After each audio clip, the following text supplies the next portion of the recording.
Yeah, you wanna put that dish in your mouth.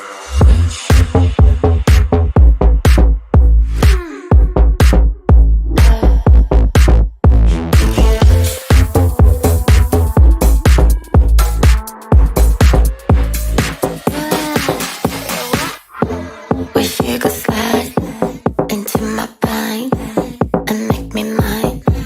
Push play rewind. Let's whip outside, and so am I. So good evening. I think it is evening, everyone. I am Mr. Trans USA 2022, and my name is Dylan B. Dickerson White. And we are doing the first session with the most recently registered but first to interview with us, our Mr. Trans South Carolina 2023, James Cass. And Hey, my name is James Cass, like Dylan was saying, and the newly, entitled, crowned Mr. Trans South Carolina 2023. And like he was saying, my day is not accomplished unless I help somebody, whether it be from smiling at a stranger, because you never know where that's going to lead, because they could be heading to jump off a bridge, and that one smile stop them. Or just give my last dollar or whatever to the homeless. Being homeless for 12 years by society standards, you never know what someone's going through. So, but yeah. That's really great. I'm really glad to have you share that with us. I know that's like a hard thing for a lot of people to talk about. Homelessness. It's one of those things that people really, they'll look at you differently. I know. So I know that's something that's, we didn't necessarily want to get into something heavy at first, but I think right. Yeah. Well, that's my wrote forte. that. And so would you feel more comfortable like talking about that? Or? So like no one knew, like here in Florida, like, cause that's where I reside now. I was literally became homeless here the weekend everything went on lockdown, like right at the beginning of COVID, and nobody knew it, because I didn't look like my situation. When I lived in Charleston, and right there at the end where I was homeless then, nobody knew it. I was living in my car. Nobody knew it until, I said something, because it was just my situation. It's not who I am, so I don't have to look like my situation. Because, and that's where the stigma of the whole thing comes in. Oh, homeless people are bums, they're dirty, they're gross. I had a salary job while homeless, but it wasn't enough to pay anything. And it's like, but it's crazy. Sorry. Yeah, go ahead. No, I was trying to just say I get what you're saying completely, and I think that it just does a testament to like our community and the work that you're just so comfortable, because you know that with how things are for us in general, any other thing that people could use against you probably. Right. Well, because you look at the trans community as a whole, just the trans community, over 75% of us experience homelessness at some point in our lives because we're trans, or unemployment because we're trans, or and end up in sex work. Why? Because no one will hire us because we're trans, and we lost our job and get kicked out, and all this. It just adds up, and then it all comes back to the discrimination of it's just because who we are. It's not right. So like most of the time I was homeless in the past like 12 years. A lot of it was by choice, just to show everybody where we fall through the cracks as soon as we age out of that youth program. I was like, I have an HIV status. 11% of trans men living in the South have one and don't know it because we're not a targeted testing group.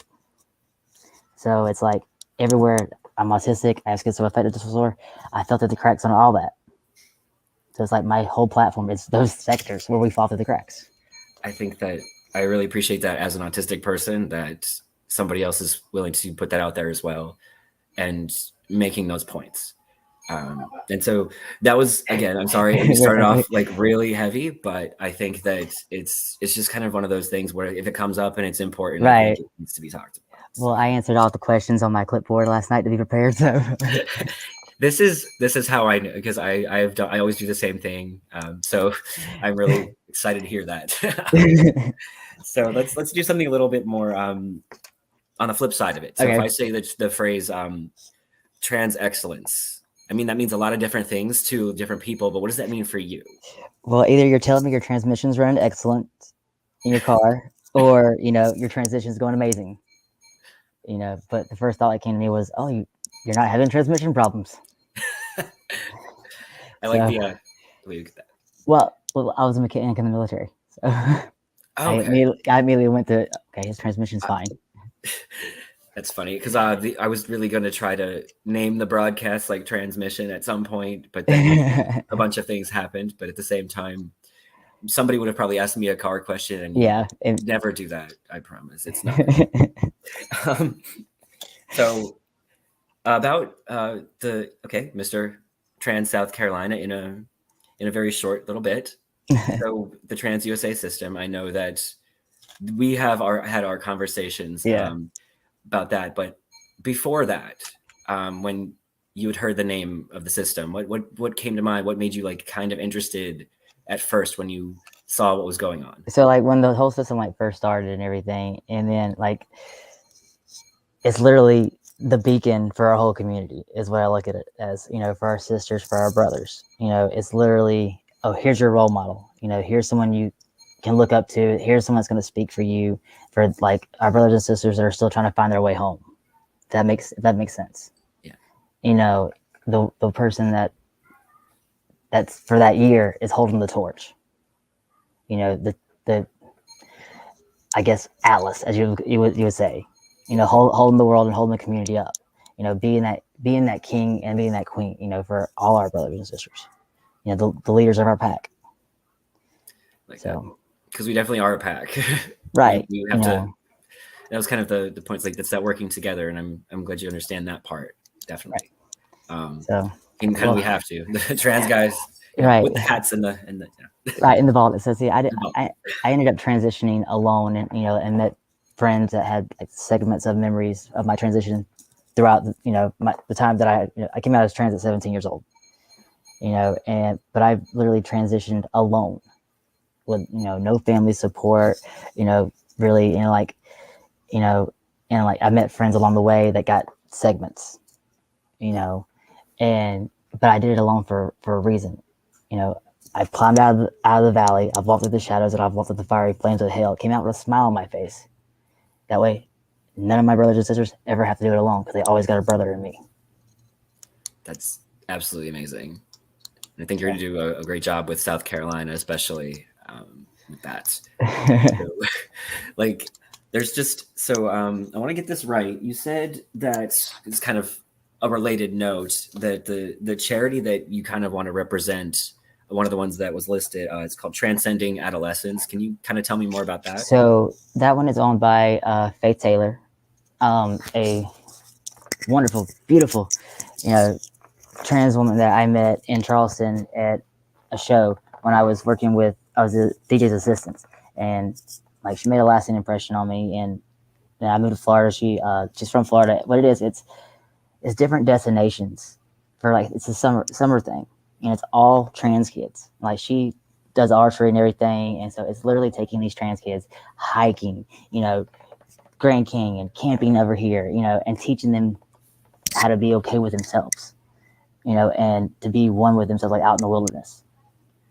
That's really cool because I know I don't know about you, but I wanted to be a Boy Scout growing up, but I was a Girl Scout, and it was like a completely awkward experience for me in the whole camp. Like I never got to do any of that stuff growing up, or at the very least, like being with others like me. So I think that's incredible. Yeah. Like I got lucky enough where like my mom is a lesbian, and like the times that there was interaction there when I was a kid. Like she got warned that I was trans when I was like 7. Oh no, it's just a phase. The lesbians said that, but hey, go figure. But I was lucky enough to have, they're like my uncles and everything, and they're trans. I won't speak any names, because they are stealth. Yeah. And but I got lucky enough to have, that aspect, and I already knew the word and exactly what it was, and like I watched one of them transition. Okay. And so and it's like I got lucky enough to have that, so I knew from a very young age, but I wasn't allowed to have friends or anything. I was had to church or school. My grandma was like, "Oh, you're gonna grow up and marry the preacher." well, I don't think that quite happened. But yeah, so the summer camp is something that I would do in the backyard by myself. So it's a good thing, to get out there, because nature does something for people like us.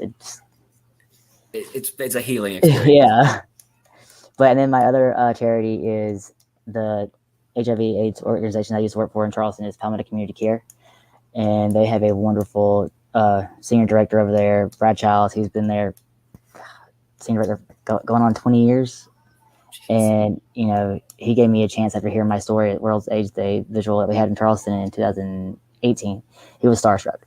I was nowhere near qualified for the job that he gave me or for the one that I applied for, you know, but he wanted someone at his front desk that if his brother walked in was going to treat his brother like a normal human being. Yeah. So, and those are the two that I've picked so far. I like that. So we're definitely going to get that information out when we get everything else together for everybody, so that not only we're going to see you out there, but your charities are going to get that visibility as well. Right. Well, and then I'm also doing like two small side things. Like the November 10th, I have one for the American Lung Association, and then October 30th, we're doing Dunk a Queen for Metro Inclusive Health here in Florida. So. Oh wow! So you're definitely out there and being ready, which is kind of like the job. So it's what I'm good at. Because I think you already know I already know the answer based on that. So yeah. So I think that this is probably I want to go something a little bit more silly with this one. So okay. We all have some pet peeves that make absolutely no sense, and they're like the silliest things that if you talk to anybody, they're like, why do you care so much about that? Do you have anything? It doesn't have to be related to like being trans or anything. I just curious. Unnecessary loud noises. Yeah. Liars and vagueness. Yeah. Mine so is not that silly. Huh? Like really? Yeah. I just don't. The sound, it's like a nails on a chalkboard thing, and I don't get it. But as you probably know, like certain sounds for us, right? Like, yeah. Not gonna bother anyone else, but it'll be like 3 blocks down the street and make. I hear it, and it's I'm done. Yeah. Yeah. So that's get along those kind of lines. It's not one of those heavier. If there's something that, if you were to tell somebody something about yourself, other than something that we already talked about, that's surprising to people, what do you think that would be? Well, so I didn't know what to put for this question when I was answering them and everything. So I asked, and the answer is everybody's usually surprised when I tell them that I'm trans. Yeah. And but I'm like, no, like I can't do that. Like I can't say that. And like, so I guess pretty much like, I don't know. I'm an only child, so I'm the end of 4 bloodlines and the beginning of 1. Oh wow, that's fun. But actually, kind of what you brought up though, it's a good point. You know, I think that people always try to say that, and you know, on the one hand, people think that it's going to be like a compliment, right? And it's not. But it's always meant in that way. But then you're just like, I mean, we look at the flip side. Like, how would you respond to that? Though? Well, it opens up an educational moment. Is the way I always see it. So, I mean, because like, or you get that one person that ends up being all like, you know, that one person that, well, that means I'm like, no, because, you know, it can go either way depending on the person. But, you know, you don't know what's going on with anybody's pants. So you don't know who you hitting on. And so most of the time I'm just oblivious. So right. Well, that's like, I love going into straight bars, and then obviously, you know when a guy's checking you out, especially in a straight bar after you've been playing pool with him for like 2 hours, you know, and then you just lay it on him. So I think that when we always talk about advocacy and doing things, you already have several charities you work with. You've been out in the community and in pageantry. I know you've competed for things before, and we always talk about when we do these things, going to interviews, things we want to do for the system and do for the community. But what do you feel like you want to get out of this experience? So like, this has been like a goal of mine ever since the system got created.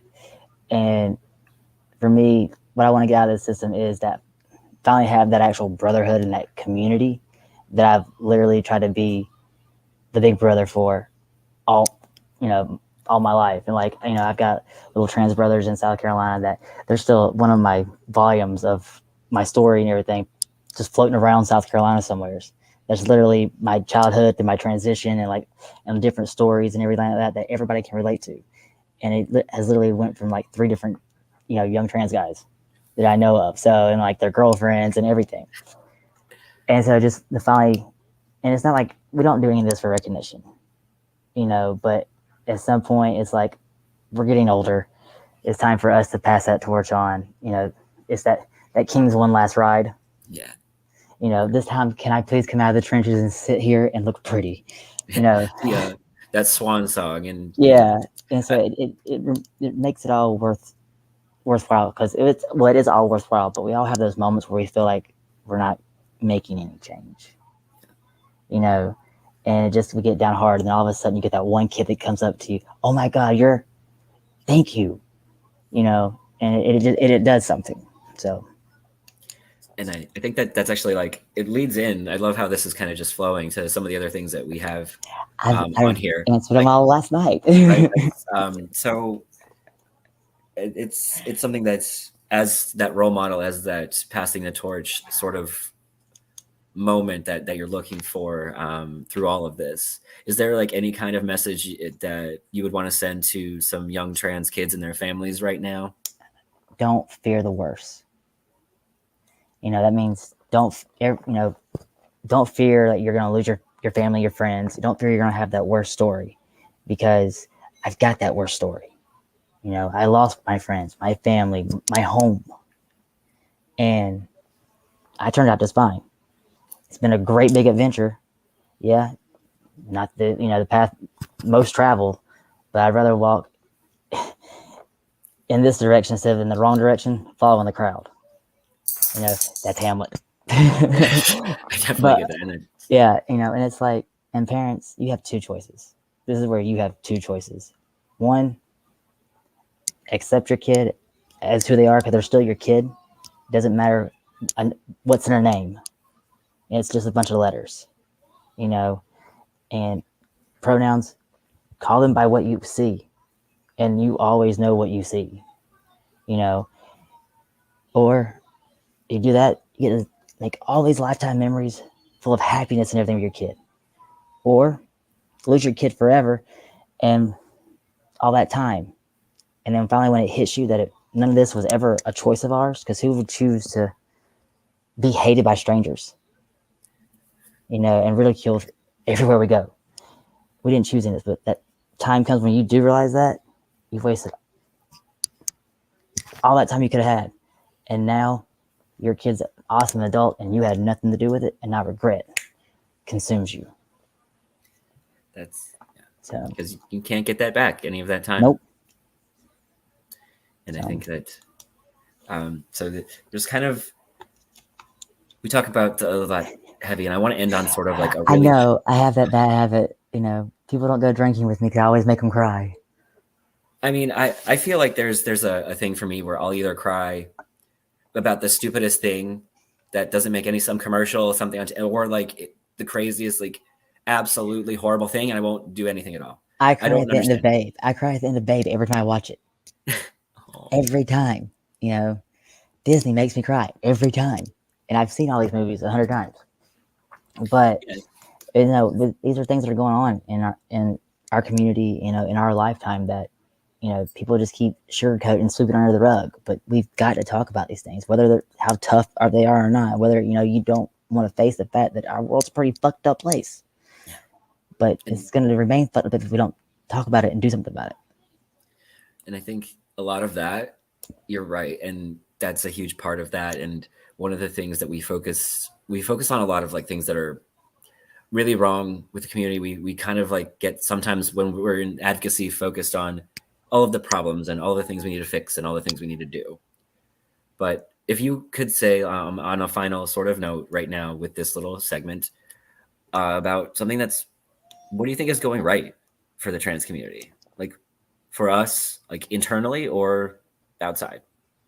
I didn't answer that one. You didn't answer. Well, Bruce, what do you think? Well, no, because it's hard to say, because and then you have to really analyze and look into things. And what I can say is that there's, the good thing about the community is we're coming out with more people that are willing to get their hands dirty now. as our generation does. We're pushing 40. We're like what, at least 5-6 years away from it. And I know I don't know. I'm 21. I don't know what you're talking about. Are you serious? I'm sorry.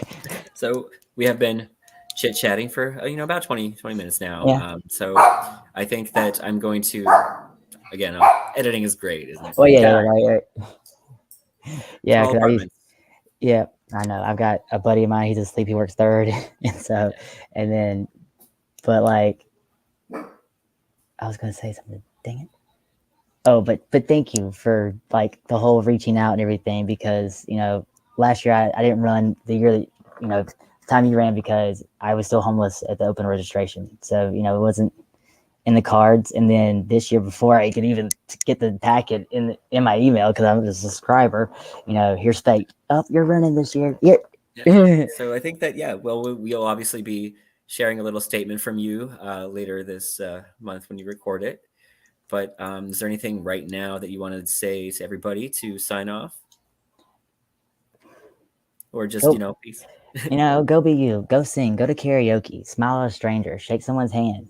Yeah, you wanna put that dish in your mouth.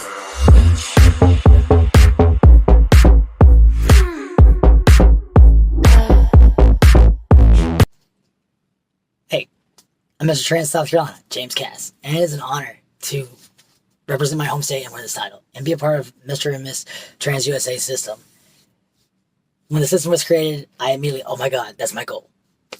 Because I've always wanted to be that voice, that hero, that role model for our community. I'm just your average underdog. I was homeless for 12 years till just this past year in 5 different states. I live with autism, schizoaffective disorder, and ADHD, PTSD, and an HIV status of positive. Unattainable, of course. Our community falls through these cracks in mental health, sexual health, and suffer from homelessness. 75% of our community does. Our brothers and sisters. I represent them, that underdog, all the ones that fell through the cracks, that didn't have the greatest of stories when they chose to be themselves. I'm James Cass. I'm just the average Joe and the underdog that's going to the top. Yeah, you wanna put that dish in your mouth.